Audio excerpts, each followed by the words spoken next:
नमस्कार, स्वागत है सभी आंगनवाड़ी सेविका सहायिका बहनों का हमारी आज की सच्ची खबरों में। तो बहनों देखिए, अब यानी कि सभी बहनों की एक ही मांग थी।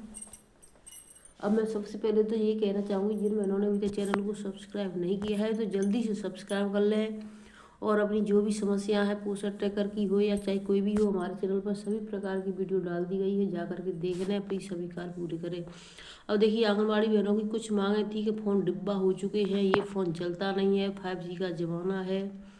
तो अब देखिए, इसको देखते हुए सरकार ने फिर से नया नियम लागू कर दिया। योजना नए मोबाइल से विभाग की योजना को लागू करने में मिलेगी मदद, आंगनबाड़ी वर्करों को मिलेगा 5G फ़ोन। तो देखिए, इसमें साफ साफ लिख दिया गया है। अब इसको हम जानकारी ये करेंगे, ये यानी प्रदेश का है या फिर यानी भारत सरकार की ओर से है, मोदी जी देंगे तो सभी को देंगे, सभी राज्यों के लिए होगा या फिर किसी एक राज्य का है। तो देखिए, प्रदेश के महिला एवं बाल विकास विभाग की ओर से आंगनबाड़ी कार्यकर्ताओं को 5G मोबाइल दिए जाएंगे, जिसके लिए विभाग की ओर से कार्य चल रहा है। कार्यकर्ताओं को नए मोबाइल मिलने से उन्हें थोड़ी राहत मिलेगी। नए मोबाइल से उन्हें विभाग की ओर से चलाई जा रही योजना के धरातल पर क्रियान्वयन में आसानी रहेगी। हाल ही में प्रदेश में महिला एवं बाल विकास विभाग की ओर से गर्भवतियों को उनका चेहरा स्कैन कर राशन देने की योजना लॉन्च हुई है। पुराने मोबाइल होने के कारण कार्यकर्ताओं के मोबाइलों में महिलाओं के चेहरे स्कैन करने में समस्याओं का सामना करना पड़ रहा है, जिसके चलते पात्र लाभार्थियों को राशन नहीं मिल पा रहा है। प्रदेश में विभाग की ओर से 2018 में आंगनबाड़ी कार्यकर्ताओं को विभाग के कार्य को करने के लिए मोबाइल वितरण किए गए थे, जिसके बाद कार्यकर्ता आसानी से कार्य कर रही थी। लेकिन अब विभाग की ओर से लॉन्च हुई नई ऐप इन पुराने मोबाइल फ़ोन में ढंग से कार्य नहीं कर रही है, जिसके बाद अब विभाग नए मोबाइल देने की तैयारी कर रहा है। महिला एवं बाल विकास विभाग शिमला की ओर से सभी जिलों से डिमांड मांगी जा रही है। विभाग जिला कांगड़ा की ओर से जिला भर के 4026 आंगनबाड़ी हैं और विभाग की ओर से 4026 कार्यकर्ताओं के लिए निदेशालय में 5G मोबाइल की डिमांड भेजी गई है।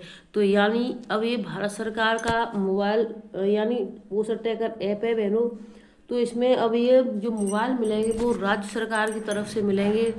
तो सभी राज्यों की में अब यानी आप सभी को पता होगा, आप चाहे किसी भी ज़िले से देख रही हो चाहे किसी राज्य से देख रही हो, आप सभी को पता है कि इस समय यानी कि मोबाइल की डिमांड मांगी गई है सुपरवाइजर द्वारा। कहीं आपका मोबाइल ख़राब तो नहीं हो गया है, ख़राब हो गया है, चोरी हो गया है या फिर खो गया है, जो भी हो गया तो उसके लिए हमें जल्द से जल्द भेजें। जिनका सही है वो अपना कुछ ना भेजें।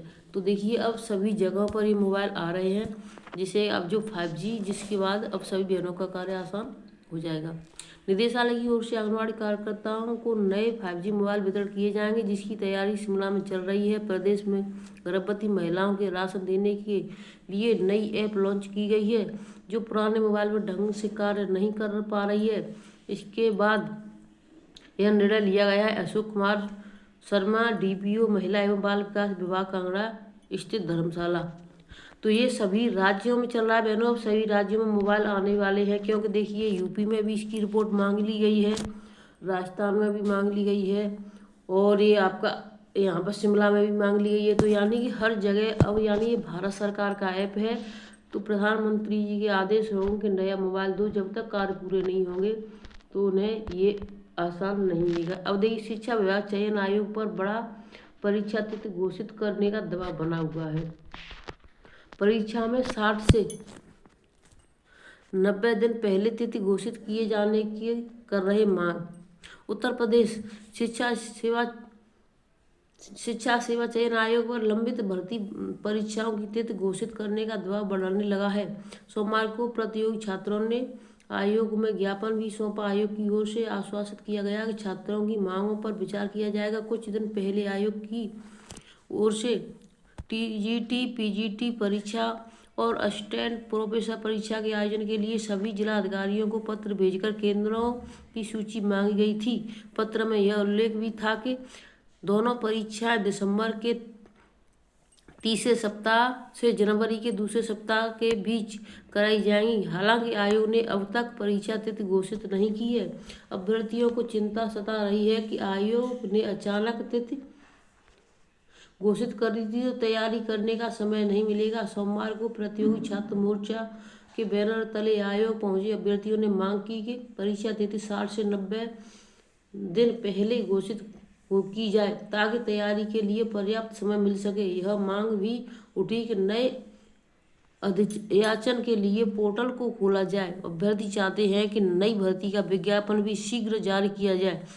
अध्यक्ष और सचिव की अनुपस्थिति में उप सचिव शिवजी मालवीय ने अभ्यर्थियों के ज्ञापन लेते हुए उस विचार करने का आश्वासन दिया और कहा कि उनकी मांगों के अध्यक्ष को अवगत कराया जाएगा।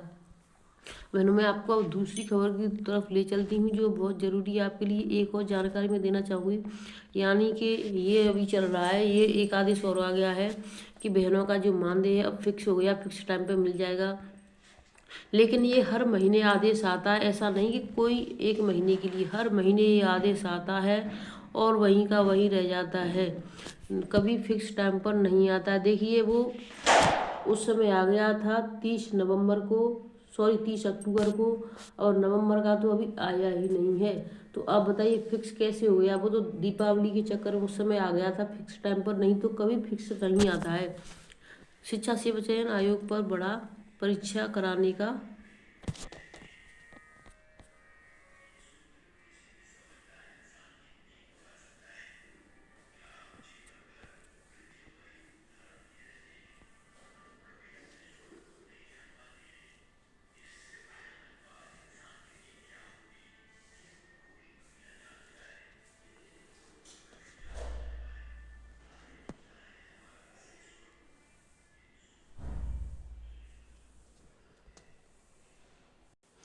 यूपी बोर्ड की ओर से निर्धारित ऑनलाइन केंद्रों को काट दिया। चहेते स्कूलों को केंद्र बनाने को अफसर बाबुओं ने किया खेल। केंद्र निर्धारण में मनमानी, बिना आपत्ति काटे सेंटर। जौनपुर, मऊ, गाजीपुर, देवरिया, महाराजगंज से मिली शिकायत। कई जिलों में DIOS कार्यालय के कर्मियों का खेल। सूची जारी, अब 6 तक आपत्ति लेगा बोर्ड। यूपी बोर्ड ने देर शाम वेबसाइट पर जारी की परीक्षा केंद्रों की सूची। यूपी बोर्ड की हाईस्कूल और इंटरमीडिएट परीक्षा 2025 में जिलों में जमकर मनमानी हो रही है। जौनपुर, मऊ, गाजीपुर, देवरिया, महाराजगंज समेत कई जिलों में बोर्ड से निर्धारित केंद्रों को बिना किसी आपत्ति के काट दिया गया है। जिला विद्यालय निरीक्षण के अधिकारियों और कर्मचारियों ने चहेते स्कूलों को केंद्र बनाने के लिए शासनादेश की गाइडलाइन भी दरकिनार कर दी। कई स्कूलों के प्रबंधकों ने यूपी बोर्ड के सचिव को पत्र भेजकर शिकायत की है। केंद्र निर्धारण नीति के अनुसार जिला स्तरीय समिति स्कूलों की जांच कर विद्यालय वार आंकड़े बोर्ड की वेबसाइट पर अपलोड करती है। विद्यालय वार आंकड़ों के आधार पर बोर्ड मेरिट अंक प्रदान करते हुए बनाकर केंद्रों का निर्धारण करते हुए जिला स्तरीय समिति को भेजता है, जिसके बाद ऑनलाइन आपत्ति मांगी जाती है। कई जिलों में बिना आपत्ति के ही बोर्ड के निर्धारित केंद्रों की मानक विहीन बताते हुए काट दिया गया है।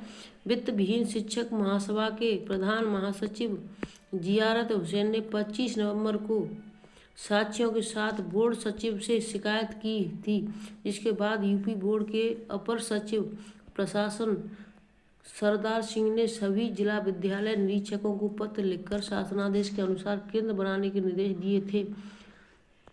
जियारत हुसैन का कहना है कि मानक विहीन कॉलेज केंद्र बनाए गए हैं तो पूर्व में जिलों से भेजी गई सूचना गलत थी। ऐसे में पूर्व की सूचना भेजने वाले अधिकारियों के खिलाफ कार्रवाई क्यों नहीं की गई?